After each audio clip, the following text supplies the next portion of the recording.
Magic Squares of Squares. Part 3.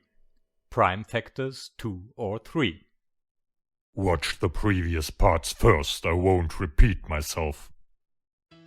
We want to check out whether prime factors 2 or 3 can occur in a minimal proper magic square of squares, or shortly a minimal representative. Let's start with 3. This is special since the magic constant in a magic square is always a multiple of 3, which means the magic constant modulo 3 must be 0. The only square numbers in z modulo 3z are 0 and 1.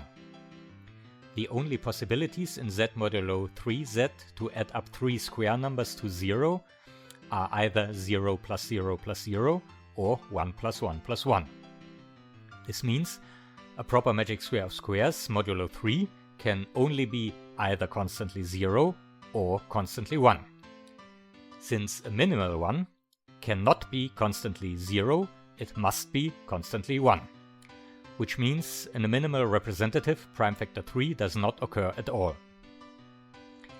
We can do something similar for prime factor 2. Or to be precise, we'll do it for n equals 4. This is easier, and in our context prime factors occur in pairs anyway. The only square numbers in z modulo 4z are 0 and 1. The magic constant must be 3 times a square number modulo 4, which leaves us with the possibilities 0 and 3. The only way in z modulo 4z to add 3 numbers 0 or 1 up to 0 is 0 plus 0 plus 0.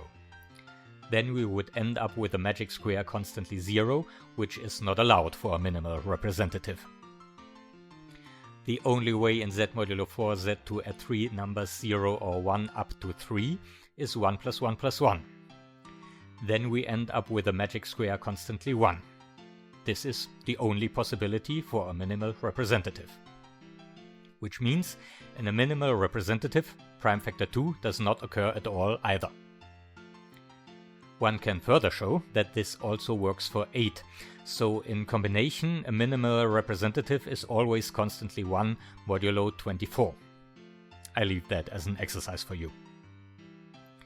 In the next 2 parts we'll have a look at higher prime factors.